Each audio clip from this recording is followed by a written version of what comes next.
Howdy, Mark Servanu, gun designer, gun nut.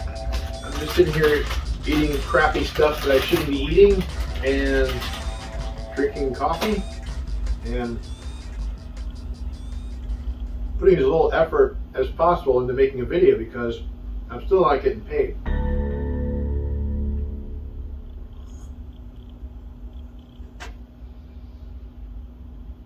There's going to be very little editing on this also, but I did want to show you something really cool.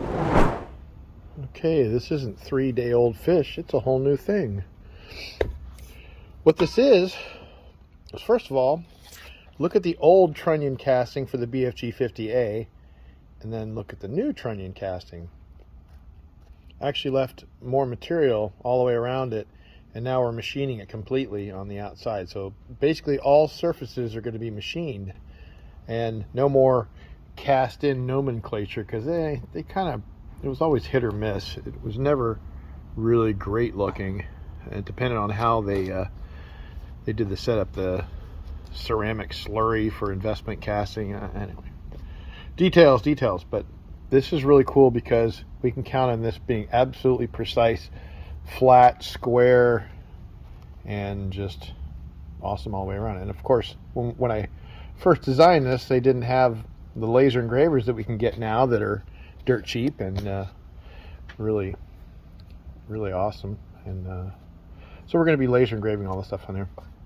But what's cool now, the handguard that used to be a steel weldment, which was a real pain in the butt, now it's an aluminum extrusion, and it's got Magpul M-lock cutouts. I still haven't quite finished this. There's another row of cutouts that makes it look cooler. They're just they're not M-lock. They'll just look you'll see it eventually.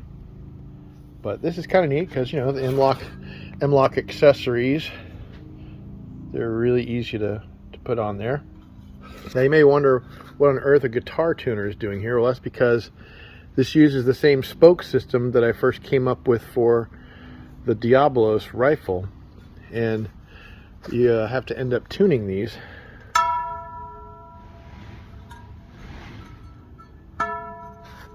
Those are right on. That sounded a little flat, didn't it, huh? It's really cool. I remember from college, being a college boy, I remembered that there was a relationship between tension and force and natural frequency and a couple other things.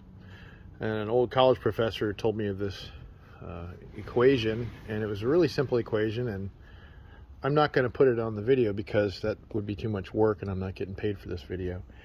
But it's really neat, and what I figured out based on this wire here, first of all, each of these little wires can take 1,400 pounds in tension, which is huge. And I'm not going to go over 1,000, which means we've got 6,000 pounds of force holding this handguard to the trunnion. And that's, you know, that's having a car, or maybe a car and a half sitting on there. That's a lot of force. And yes, it's going straight in. It's not like a bridge, you know, these bridge beams that are at angles, so you can have stresses in different directions. No, don't worry about that. Maybe someday I'll go over this and explain it to the engineer nerd types, but trust me, there's plenty of force here.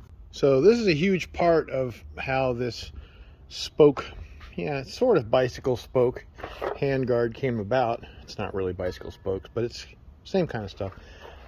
I really encourage all engineers to work more on being shop rats, and shop rats to think like engineers, because the whole reason I discovered this is I was looking at a box of music wire, and I've got a whole bunch of these. Most of them are smaller, but this is pretty big wire. But you buy these things to make springs. You know, people wind springs, and if you haven't seen my video on that, well, it's not even on YouTube anymore. But the cool thing is you wind your own springs out of music wire, and it's also used for people in the model building hobby do it. But so you buy these, and I happened to look on the back one day, and I'm like, oh, okay, yeah, wire size is great. But then I looked, I'm like, holy crap, look at these. Okay, tensile strength, and look at these numbers. Like, oh my God. And look, the larger diameter it is, the weaker. But you get to the real, I mean, look at this. This is a, you know, these are like guitar strings. This is my top guitar string. Almost over 400,000 PSI. That's insane. And that's just, when I saw that, I was like, whoa, there's something important I need to pay attention to here. So here's the thing, you know, engineers don't play with this stuff, and shop rats, you know, and I'm a shop rat too, so don't take that as an insult. I'm saying that as an honorable thing. So shop rats don't look at boxes and read this stuff. So I'm proposing that people cross over and try to think like the other.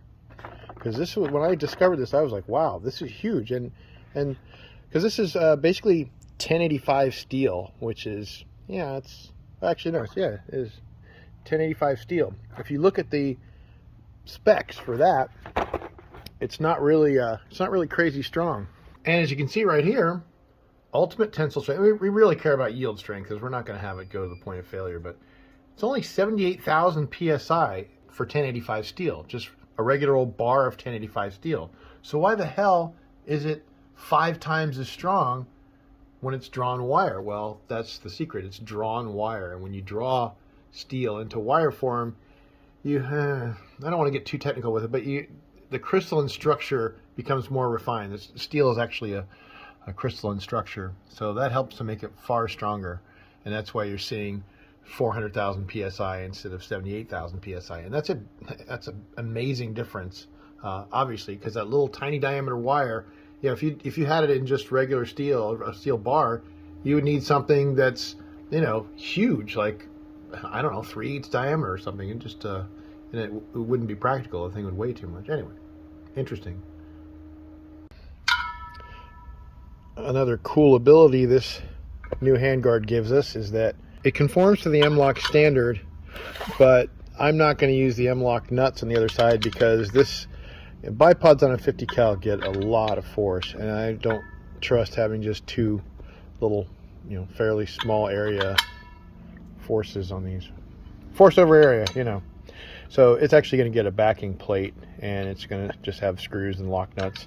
And that's okay, because we don't need these to pop on and off really fast. Everybody's going to get a bipod with these, and it'll already be installed, so not a huge deal. So, that's about it. You know, I'm not going to do a lot of editing on this, and get a look at something kind of cool here. And, oh, one thing I want to cover. Someone on the last video made a comment about me being arrogant. And I thought, no, I'm a guy with a YouTube channel who plays guitar and has a Ferrari, and I'm modest. Yeah, that makes sense. Fuck you. All right, guys. Thanks. Have a good one.